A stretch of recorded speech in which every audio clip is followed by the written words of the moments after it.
सेकुवा मसँग पाकिरहेछ। एकलट पाकिसकेर यो चाहिँ दोस्रो तपाईँहरू देख्न सक्नुहुन्छ यहाँबाट हिमाल है। यो चाहिँ जर्सिङ पोवाको भ्यू पोइन्टबाट देखिने एकदम दामी हिमाल देखिरहेछ। अब अहिले चाहिँ अब रात पर्न लाग्यो है, अनि त्यही भएर अलि क्लियर देखिरहेको छैन। अनि अब हामी आज यहाँ क्याम्पिङ गर्दैछौँ। आज हामी चाहिँ यहाँ सोच्छौँ हामी 4 जना छौँ है। अनि आजको हाम्रो फर्स्ट नाइट क्याम्पिङ हामी जर्सिङ पोवा आएको छौँ। अनि यो चाहिँ हाम्रो भर्जिन क्याम्प हो। यो चाहिँ आज ओपनिङ गरे हो यसको। आज चाहिँ हाम्रो क्याम्प फायर नाइट क्याम्पिङ होइन। अनि यहाँ चाहिँ अब हामीले आगो जोडिसकेको छौँ। आजलाई हामी आउन अलिकति लेट भयो। फुल्ली भ्यू चाहिँ हामी तपाईँहरूलाई भोलि देखाउँछौँ हिमालको भ्यू। आज चाहिँ हामी पोक सेकुवा बनाएर खाँदैछौँ होइन। अनि पोक सेकुवा बनाउँछ। अनि पोकमा चाहिँ हामीले बेसार अनि नुन अनि खोर्सानीको धुलो हाल्यौँ। अब त्यसपछि हामी पिसेको मिक्स मसला हाल्छौँ। हाम्रो चाहिँ अब यहाँ सेकुवा रेडी भइरहेछ। अनि यहाँ भाइले पुरा हम्किरहेछ। अब एकलट पकाएर हेरौँ नुन मसला के कस्तो छ, त्यसपछि कुरो हुन्छ। अनि हाम्रो चाहिँ अब यसको सितनी हो। फाइनल्ली गाइज हाम्रो चाहिँ होइन फर्स्ट लट सेकुवा पाक्न लागिसक्यो। अनि यहाँ चाहिँ हाम्रो सुला भाइ, हाम्रो कान्छा भाइ, ऋतिक भाइ र हाम्रो आज नाइट क्याम्पिङ प्लस यो चाहिँ भ्यू होइन। भोलि बिहान चाहिँ हिमाल देखाउँछ हामी सनराइजिङको। अब चाहिँ हाम्रो यहाँनिर तातो पानी तताएर हामीले तुम्बा, चिउरा दालमोट अनि त्यसपछि यहाँ सेकुवा रेडी भइसक्यो। त्यता पानी तातिरहेछ। अनि अब हामी चाहिँ यहाँ स्टार्ट गर्दैछौँ। अनि भ्यू चाहिँ यस्तो अँध्यारो छ है। अनि यहाँ डगी पनि छ।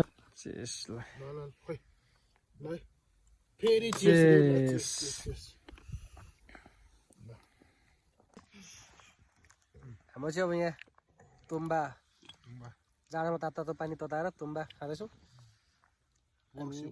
कोर सेकुवा अनि हाम्रो भाइ यहाँ एकजना लाइट देखाउने भाइ छ।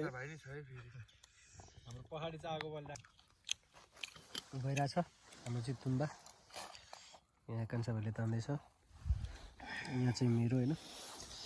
अनि यो चाहिँ हाम्रो क्याम्प। हाम्रो क्याम्प पुरा रेडी भइसक्यो। अनि हामी चाहिँ यहाँ छौँ। अब अहिले यहाँ चाहिँ अब हामी गएर सुत्नु मात्र बाँकी। हामी चाहिँ तुम्बा सेकुवा खाँदैछौँ। तुम्बा अनि हाम्रो क्याम्प त्यहाँ भइहाल्यो। यहाँ डगी छ। हामी चाहिँ फर्स्ट टाइम नाइट क्याम्पिङ गर्न आएको। हामीले चाहिँ खानेकुरा खाइसकेर अब चाहिँ सुत्नुलाई रेडी भइसक्यो। अब हामी तपाईँहरूलाई भित्रको टुर दिन्छौँ। यो चाहिँ हाम्रो 4 जनालाई हुने खालको टेन्ट हो होइन, अटोमेटिक टेन्ट हो। अनि एकजना भाइ चाहिँ पुरा सुतिसक्यो, उसलाई जाडो भएर एकदम कम्फर्टेबल।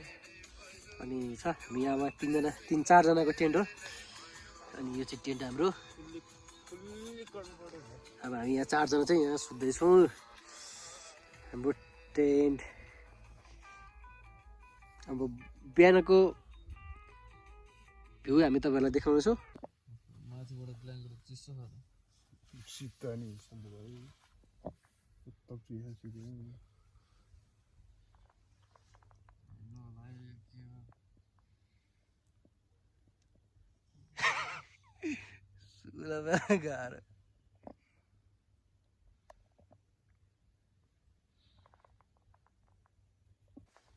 यो चाहिँ पुरा हाम्रो क्याम्पिङ गर्ने ठाउँबाट देखेको भ्यू है।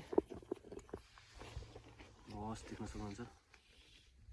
घाम लागिरहेछ, हिमाल देखिरहेछ, हल्का रातो रातो भइरहेछ त।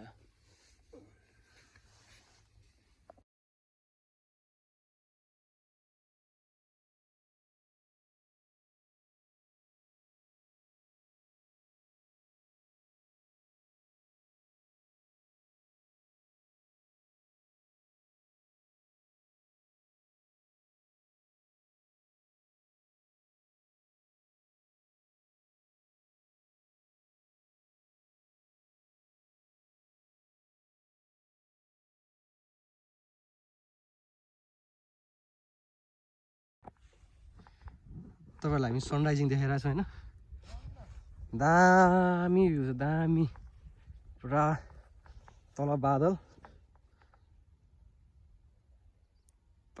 आएको छ हिमाल देखिरहनु भएको छ दामी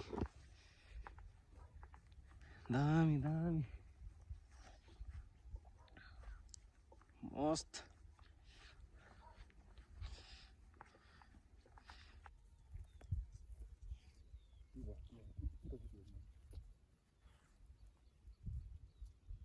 यस्तो बनाउनु भनेको बुढा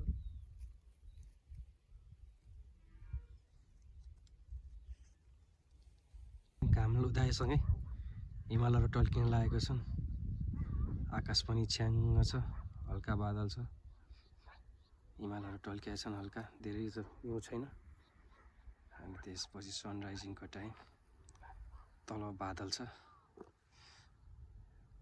तपाईँ देख्न सक्नुहुन्छ बादल र सूर्य उदाइसकेको छ तल तपाईँ देख्न सक्नुहुन्छ उदाउँदो सूर्य र तल पहाड मुनि बादल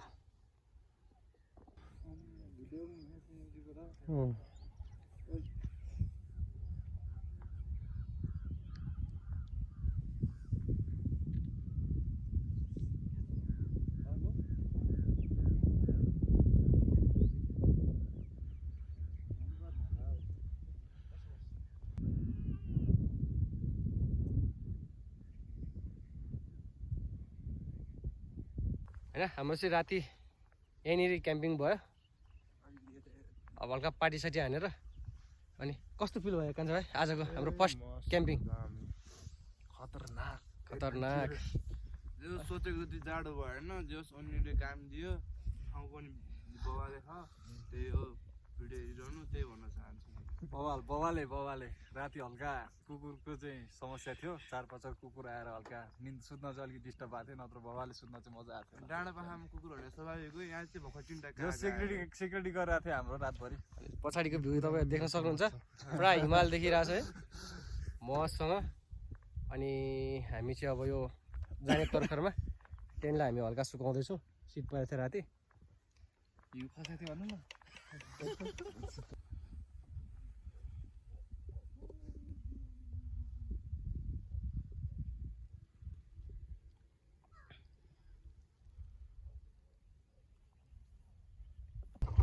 अब चाहिँ हाम्रो प्याकिङ भइसक्यो यहाँ ब्ल्याङ्केट हाम्रो टेन्ट हालिसक्यो अनि झोलामा सामानहरू अनि हाम्रो बाइक स्टार्ट भइसक्यो अनि अब चाहिँ हामी यहाँबाट जाँदैछौँ अनि यदि हाम्रो भिडियो तपाईँलाई राम्रो लाग्यो भने हाम्रो युट्युब च्यानललाई सब्सक्राइब गरी मेरो भिडियोलाई लाइक गरी साथ दिनु होला र अर्को नेक्स्ट भिडियोको लागि हामी फेरि अर्को ठाउँ जानेछौँ त्यति भन्दै आजको यो भ्लग हामी यहीँ इन गर्छौँ यहाँ मेरो भिडियो हेर्नुहुने सबैजनालाई हस्त नमस्ते धन्यवाद।